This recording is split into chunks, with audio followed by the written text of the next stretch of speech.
189년 4월 황제인 영제가 병으로 사망하였습니다. 그리고 조정에선 권력 다툼이 시작됩니다. 권석은 하진의 조카인 유변이 황제가 되는 것을 막기 위해 하진 암살을 시도하다 발각되어 살해되었으며 유변은 황제 자리에 올라 소제가 됩니다. 암살 시도 탓에 하진 역시도 환관들을 죽이기로 마음먹게 됩니다. 이때 옆에서 환관 몰살을 부추긴 자가 원소입니다. 원소의 계책으로 하진은 환관 척사를 반대하는 태후를 압박하고자 전국의 수많은 군대를 동원하게 됩니다. 하지만 하태후는 환관들의 뇌물과 이간질에 눈이 멀어 있었으며 하진의 환관 몰살을 계속해 반대하였고 하진은 우유부단한 모습을 보이다 결국 먼저 움직인 환관들에 의해 궁 안에서 살해당하게 됩니다.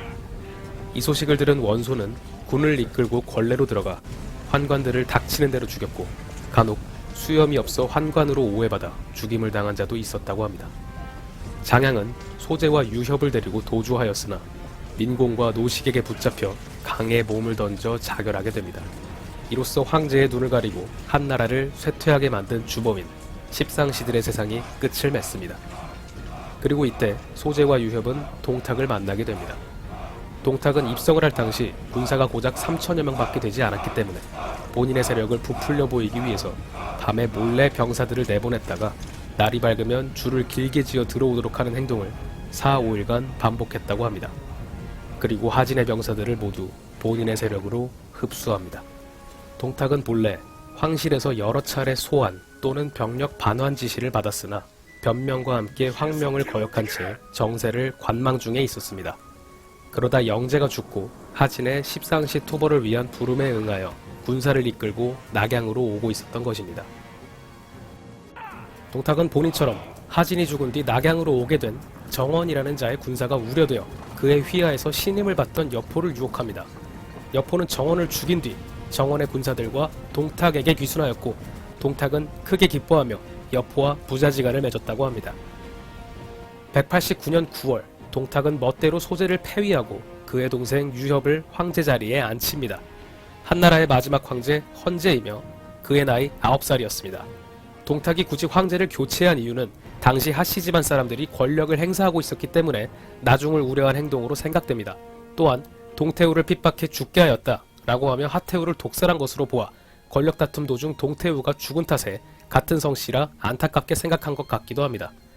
원소는 황제 폐위를 반대한 뒤 고향으로 도망을 치게 됩니다. 이 무렵 동탁을 피해 조조와 원술이라는 자 역시도 궁궐을 떠나 고향으로 향하게 됩니다.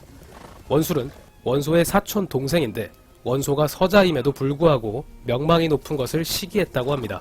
당시 원씨 집안은 여러 대에 걸쳐 삼공을 지낸 명문가였는데 원소는 어려서부터 신분과 관계없이 모두에게 예를 갖춘 반면 원술은 사치스럽고 방자하여 백성들이 싫어했다라고 기록이 되어 있습니다.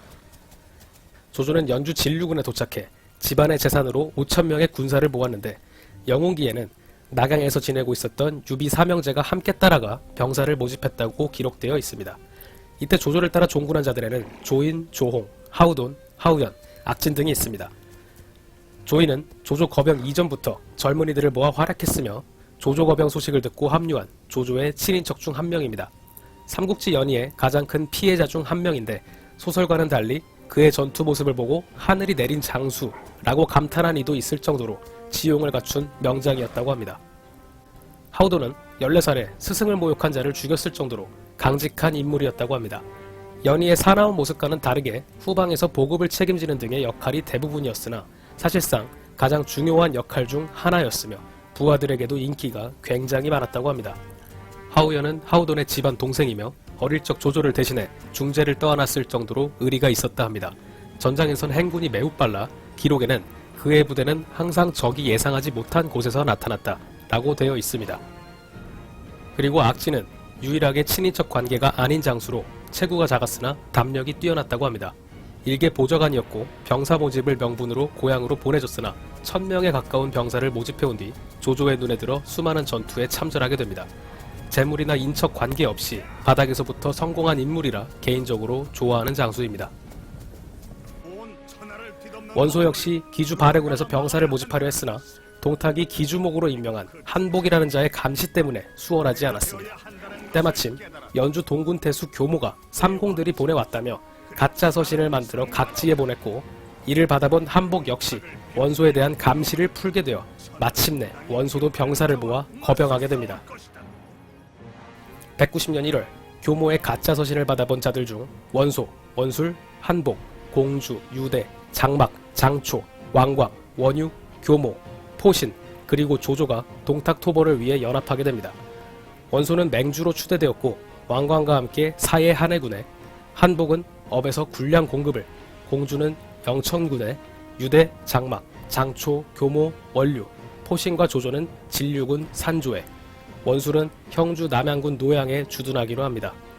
유비는 연희와 다르게 조조와 함께 참전하였다고 기록이 되어 있습니다.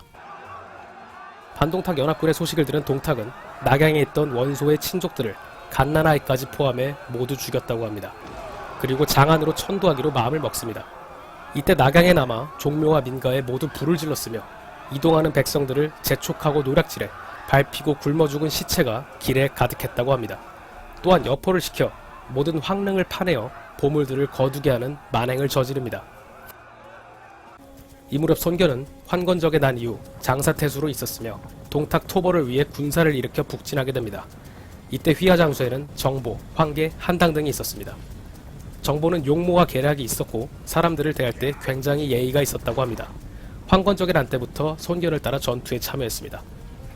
황계는 용모가 엄숙하며 굳세였고 병사들을 잘 다루어서 전투 때마다 그의 사졸들이 앞다퉈 선두에 나섰다고 합니다.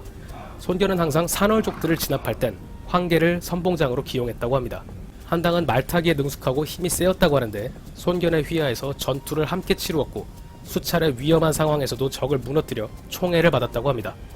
손견은 앞뒤 재지 않는 싸움꾼이었는데 북진 도중 평소 본인을 무시했던 형주자사 왕해를 죽이고 군량을 내놓지 않은 남양태수 장자 역시도 죽이게 됩니다. 그 후 남양군을 원술에게 바치며 합병하여 원술 휘하에서 종군합니다. 손견은 쉬지 않고 진군하였고 남양군 양현에서 동탁의 장수 서영의 군대와 전투를 벌이나 먼 길을 와 지쳐 있었으며 동탁의 군대는 경험이 풍부했기 때문에 패배의 쓴맛을 보게 됩니다. 동탁은 영천태수 이민을 사로잡아 삶아 죽였으며 포로로 잡은 군사들은 모두 천으로 말아 땅에 눕혀놓고 뜨거운 기름을 부어 죽이는 인간으로서 하기 힘든 잔인한 모습을 계속해서 보여주게 됩니다. 이 무렵 원소와 낙양 북쪽에 주둔하고 있던 왕광은 하양진이라는 곳으로 진격하게 됩니다. 동탁은 적은 병사로 왕광군에게 싸움을 걸었고 밀리기 시작합니다. 하지만 이것은 동탁의 계책이었습니다. 군사를 둘로 나누어 뒤로 돌아가 왕광군의 배후를 치는 것이었는데 이 작전이 정확하게 들어맞게 됩니다. 이 전투로 왕광의 군사들은 전멸을 하였으며 이를 계기로 반동탁 연합군의 사기는 바닥을 치게 됩니다. 연합군 모두가 진격하려고 하지 않고 있을 때 유일하게 조조만 전투를 촉구하였고 이것에 응한 사람은 포신과 장막뿐이었습니다. 포신은 조조가 의용군을 일으키자 이에 호응한 자였으며 조조에게 한나라의 혼란을 바로잡을 수 있는 사람이라고 말했다고 합니다. 조조는 포신과 장막의 장수 위자와 함께 동탁군을 섬멸하기 위해 출발하지만 아무도 그들의 앞날에 어떤 일이 일어날지 예상조차 못하고 있었습니다.